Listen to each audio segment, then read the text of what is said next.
Vamos a hacer una interesante entrevista. Usted sabe que desafortunadamente el dengue tiene una repercusión más notable de lo que queremos ver. Vamos a conectarnos al rato en una videollamada hasta Cuernavaca con una especialista en el tema, una especialista internacional. Ella es peruana, pero ha hecho sus investigaciones o sus últimos trabajos de investigación aquí en Morelos. Hace 15 días publicó uno de ellos donde llama la atención sobre las cosas que hay y que se deben de hacer. En cuanto tengamos la comunicación con la doctora, inmediatamente platicaremos con ella. Bueno, de hecho, ya estamos haciendo el contacto porque les decíamos el dengue. Fíjese, en lo personal tengo una persona conocida cercana a mí que vivió horas de angustia hace una semana porque su hijo presentó una fiebre elevada, pero bastante elevada, dolores de cabeza, pero también mostraba alteración de los niveles que muestran los exámenes de sangre, pero no le encontraban las cosas. La llegaron a espantar diciéndole que tenía un mal como cáncer de sangre o alguna cosa así. Finalmente se internó el niño en el Seguro Social, donde la diagnosticaron con dengue, no del normal, del otro, el que antes se llamaba dengue hemorrágico, ¿ahora qué? Con características graves, dengue grave creo que se llama ahora. Pero ella no había pensado, la persona, la madre de este niño, batalló durante varios días hasta que tuvo el diagnóstico y afortunadamente un tratamiento correcto. Pero no todo mundo tiene esa posibilidad de tener pronto un tratamiento, pero sí todo mundo tenemos la posibilidad de evitar el dengue con un método, bueno, un método, con una labor que es relativamente sencilla: evitar que haya lugares donde se reproduzca el mosquito que transmite esa enfermedad. Pero bueno, el 26 de agosto, o sea, el sábado, fue el Día Internacional contra el Dengue, un día que tiene como objetivo fomentar la reflexión e informar acerca de cómo prevenir la transmisión del virus de esa enfermedad para disminuir los casos. Me da muchísimo gusto en esta mañana saludar a la doctora Victoria Pando Robles. Ella es doctora en ciencias, ella es de nacionalidad peruana, pero desarrolla su investigación, no sé si toda o una parte, en nuestro país, y es una especialista en el tema. Por eso me da gusto darle esta mañana la bienvenida. Doctora Pando, buenos días. Buenos días, muchas gracias por la invitación y pues agradezco también a todo el público el estar, digamos, presente y seguir esta radio, ¿no? Eh, Antes de empezar, me gustaría decir que esta entrevista es a título personal y no representa la opinión de mi institución, ¿sí? Sí, partimos Eh, de ese entendido de que son opiniones personales, aunque usted está relacionada con instituciones de mucho prestigio para las que ha contribuido con el estudio del virus que produce esa enfermedad. Morelos acaba de hacerse público que ya está en el tercer lugar nacional por incidencia, a pesar de que somos uno de los estados más pequeños, menos de 5,000 kilómetros cuadrados. Esta situación no es anormal. Desafortunadamente tenemos años en esa honrosa posición, y en el sexenio, hace 2 sexenios incluso, el dengue provocó una enorme mortalidad en Morelos. ¿Por qué no lo podemos erradicar? ¿Por qué es endémico del estado de Morelos, doctora? Pues esa es la pregunta del millón, ¿no? No solo del estado de Morelos. Yo creo que en primer lugar es nuestro clima. Así como somos la ciudad de la eterna primavera, pues eso significa un clima cálido y lluvioso en época de verano. Entonces, cuando hay lluvia, la lluvia, el agua se almacena en diferentes lugares, ¿no? Y esto promueve la reproducción del mosquito, porque el mosquito pone huevos y los huevos pueden estar sin agua durante 4 o 5 meses. Y cuando viene la temporada de lluvia, el mosquito, los huevos pasan a larvas, ustedes deben haber visto como unos gusanitos en el agua, y luego se desarrolla a mosquito adulto. Ahora, ese mosquito adulto digamos, adquiere el virus cuando se alimenta, pica, porque las hembras del mosquito necesitan los componentes de la sangre para poner sus huevos y así preservar la especie. Entonces, por eso se alimenta de sangre, por eso nos pica. Y si la persona está enferma, pues el mosquito adquiere el virus y luego el virus se multiplica más en el mosquito y en la siguiente comida, digamos, de sangre o la siguiente alimentación sanguínea, el mosquito va a transmitir el virus a otra persona y esto pues se hace de manera exponencial porque no solo vuela un mosquito, ¿no? Cuanto más mosquitos haya, la posibilidad de transmisión aumenta. Por eso, como usted lo dijo, prevenir es la opción y uno puede prevenir evitando estos lugares donde se acumulan agua. Y eso se refiere a que no almacenen agua en recipientes que no tengan tapa. Limpien sus patios y que no haya este tiradero de llantas, ¿no? En los floreros, por ejemplo, cuando se ha visto que en los cementerios, ya ve que hay floreros, ¿no? Entonces, en los floreros es un sitio ideal para que se desarrollen los huevos del mosquito. En general, lo que se quiere y se dice siempre es un patio limpio, ¿no? Tengamos lava, voltea, no dejes que se acumule el agua en recipientes porque esa es la casa ideal para el desarrollo de los mosquitos. Sí, pero a mí me llama la atención que como especie el mosquito es muy frágil, requiere agua limpia, sus alas son muy frágiles, pueden volar apenas unos cuantos metros. Si usted corretea un mosquito, no lo deja bajar, que no lo alcance, pero nada más con que le sople con una toalla, con algo, para que no se pueda posar, inmediatamente se cansan y empiezan a caer. La lluvia pues les hace los destroza y sin embargo a pesar de esa fragilidad pues allí siguen y aparte son útiles, o sea, aparte de picar deben tener alguna utilidad en la naturaleza.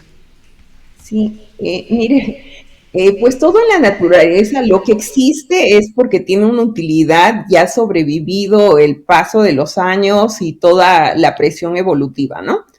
Pero con los mosquitos, o sea, esto de que por qué están y por qué son tantos, mire, un mosquito vive alrededor entre 21 y 30 días, dependiendo de las condiciones, ¿no? La mosquita hembra o el mosquito hembra en ese periodo puede poner, cada vez que ovoposita es como unos 300 huevos y entonces en su periodo de vida son como 1000 huevos. Entonces cada mosquito podría dar, digamos, la posibilidad de tener 1000 hijos. Entonces eso es lo que los hace exitosos porque digamos, si se muere la mitad, sigue siendo 500 y 500 es un montón. No sé si me dejo entender. Sí, sí, o sea, su capacidad de reproducirse es lo que los ha convertido en enemigos de los humanos, aunque en realidad en la naturaleza pues deben de alimentar, ser parte del alimento en la cadena alimenticia. Los mexicanos, desafortunadamente, doctora, somos muy dados a dejar todo para después. Entonces, las casas siempre acumulan rincones, lugares, cosas. Y a pesar de que tenemos muchos años con el programa este de la descacharrización, siempre hay, o los lotes baldíos, no nos falta la solidaridad comunal para ir a limpiar un lote baldío. No, no es mío, no es de todo lo demás. Sin embargo, ese tipo de lugares, los rincones que se dejan olvidados porque nadie quiere intervenir, porque no es mío, porque lo que sea, pues son de las fuentes que pueden hacer que la enfermedad pues se multiplique. Sí, yo lo que creo que es algo muy importante a tener en cuenta, y esto viene con el concepto de una salud, es la salud es responsabilidad de todos. Entonces, la salud ambiental, la salud animal afecta a la salud humana. Entonces, si nosotros tenemos la casa limpia, pero nuestro vecino no, pues los mosquitos pueden volar alrededor de 500 metros. Entonces, van a llegar a nuestra casa. Y entonces también nos tenemos que preocupar por que nuestra colonia esté limpia. Y en ese sentido creo que sí se puede exigir a los municipios una descacharrización frecuente, ¿no? O sea, además de lo personal, también lo grupal es importante y eso hay que tenerlo en cuenta. Nosotros teníamos una civilización o provenimos de una civilización, la mexica, azteca o como le quiera llamar, en donde el trabajo comunitario era parte de la identidad. En náhuatl creo que se dice tequio y todavía hasta hace pocos años las comunidades más pequeñas tenían que hacer tequio, todos tenían que trabajar a favor de alguna obra común. Pero bueno, todo eso aparte se ha perdido. Pero brinquemos de esa situación a lo que es la enfermedad en sí. Desde hace muchos años, lo que pasa es que nos alteraron la forma de llamar al dengue cuando le quitaron dengue común, dengue hemorrágico y dengue no sé qué, y le pusieron lo como se llama ahora para bajar el nivel de alarma que sentía la sociedad. Pero bajar el nivel de alarma, hacernos insensibles, eso ha provocado que hayan cumplido con el objetivo que a quienes se les ocurrió. Somos insensibles y ahora simplemente dengue con signos de alarma, dengue grave, pero en realidad todo eso significa dengue hemorrágico, dengue que puede matar. De los 4 serotipos que circulan, usted lo que publicó hace 2 semanas en la Unión de Morelos señala que pues bueno, siempre prevalecieron en Morelos o 2, pero ahora se ha extendido y han llegado los otros y esos tienen una cualidad que pueden provocar mayor daño a las personas que ya tuvieron dengue antes.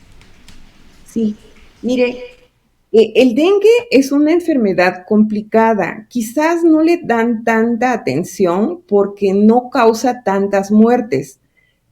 Como usted bien lo dice en esa publicación, de 100 personas que tienen dengue grave o dengue con signos de alarma, el 1% puede tener la muerte si es que es bien atendido. Entonces, de 100 muere uno. Esa es una baja letalidad. Por ejemplo, COVID tuvo una letalidad del 6% en México. Entonces, de 100 morían 6. O sea, le estoy haciendo como un comparativo, ¿no? Pero realmente el dengue es una enfermedad que puede pasar también asintomática. Digamos, en zonas endémicas como Morelos, se ha visto que el 70% de la población puede tener dengue, puede haber tenido dengue, eso lo ves con los anticuerpos en el suero, y cuando le preguntas, ¿tuvo dengue? Te dicen, no, yo no tuve. Pero pues la respuesta inmune, digamos la serología no miente y le haces la prueba y sí generó anticuerpos contra dengue, lo cual significa que en alguna época de su vida tuvo dengue, ¿ok? Pero digamos que de 100 personas que se infectan, solo 25 van a tener síntomas. Y de esos 25, solo 5 podrían desarrollar dengue grave o dengue con signos de alarma. El dengue en general se puede curar por sí solo cuando es un dengue sin signos de alarma. ¿Cuáles son los signos de alarma? Y creo que eso es lo que la población tiene que entender. Los signos de alarma son una fatiga crónica, o sea que no pueden caminar prácticamente. Luego, que tengan vómitos, que tengan diarrea constante y sobre todo, lo más importante es que no tengan sangrado.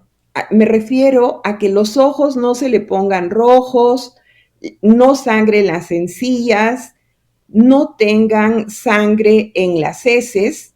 Entonces, si una persona ve que tiene sangre en ojos, encías o heces, tiene que acudir al médico inmediatamente porque los cuidados para el dengue grave no son en casa, esos cuidados son en el hospital.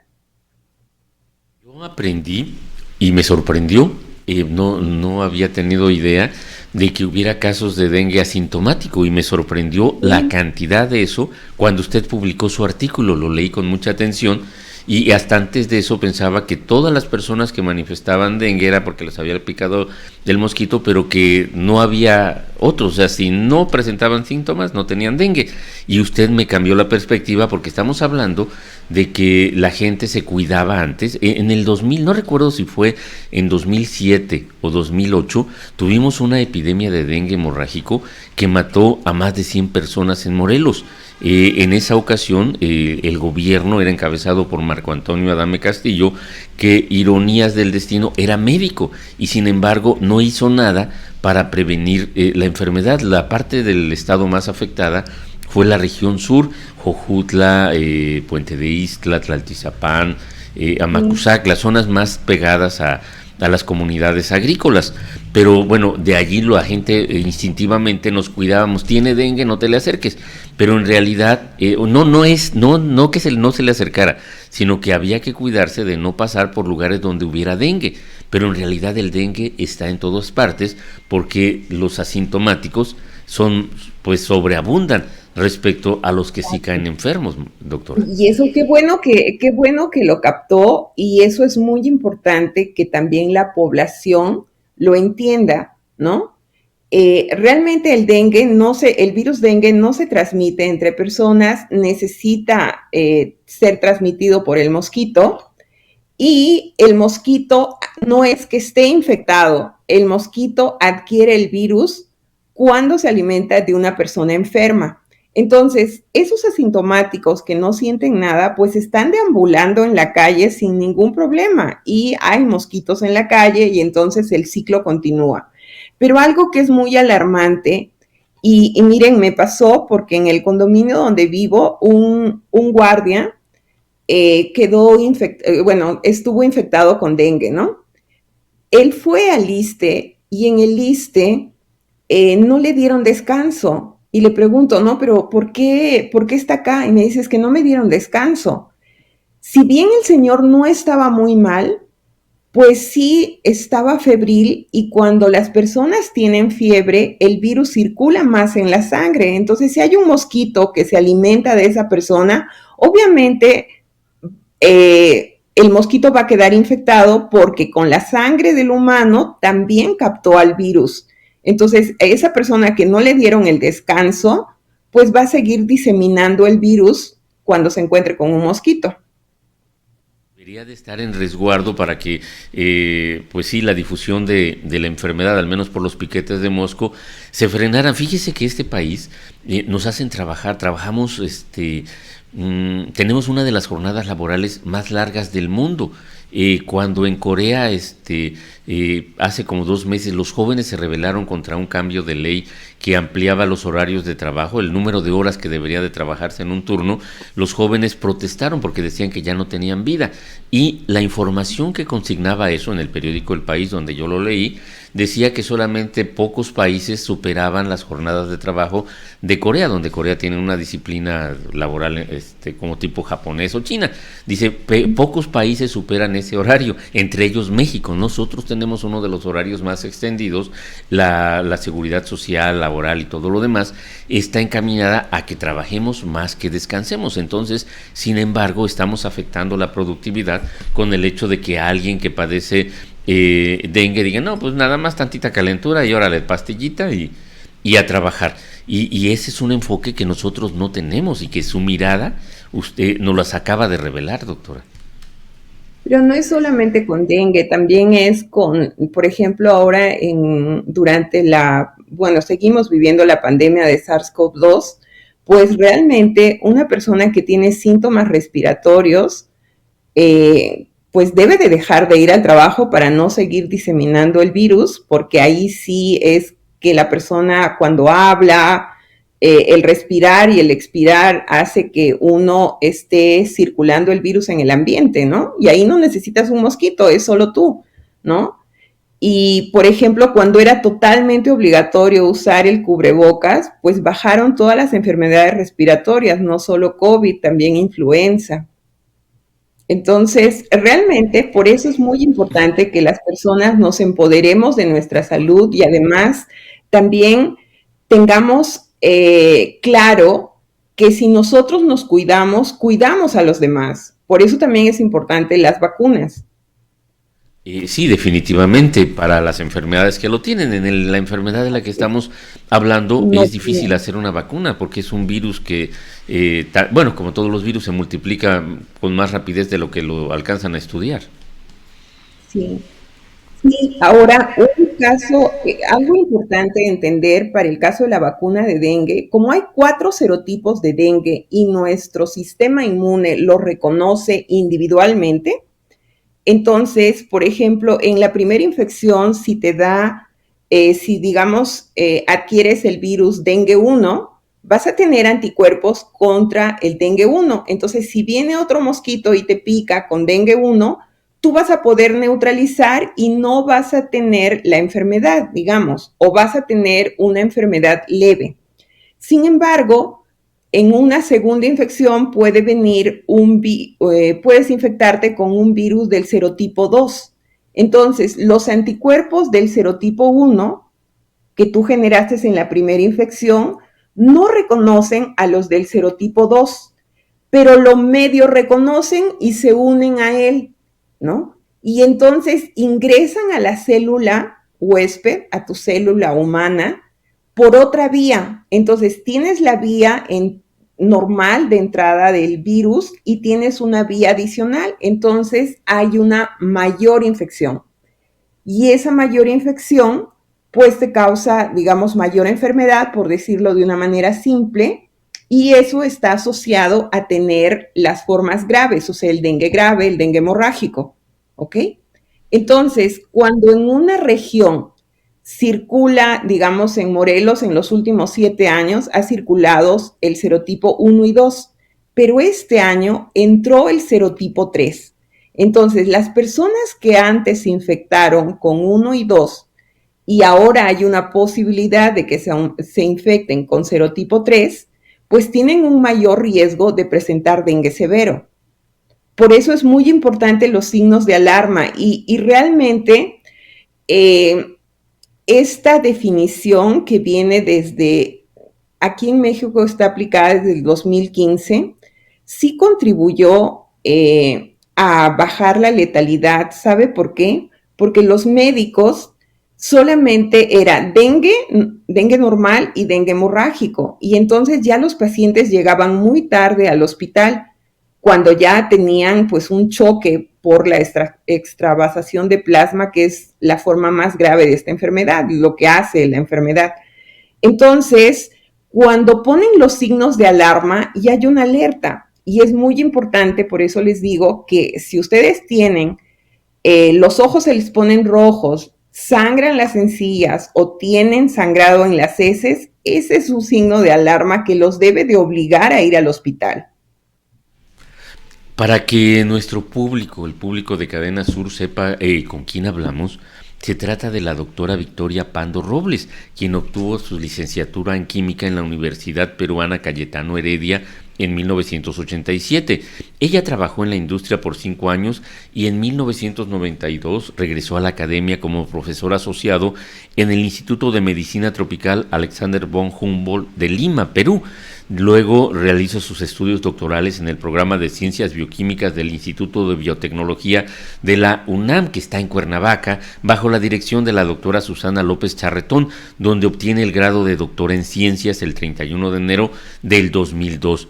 Su trabajo de tesis fue Evaluación del papel del calcio en la infección de rotavirus y fue premiado por la Fundación GlaxoSmithKline en el área de ciencia básica. Voy a abreviar, pero entre sus proyectos están evaluación de la función mitocondrial durante la infección del mosquito Aedes aegypti con el virus dengue y transmisión dinámica del virus Mayaro en Sí, el virus mosquitos Mayaro. domésticos, ¿no? No sé si Uh-huh. lo estoy traduciendo bien.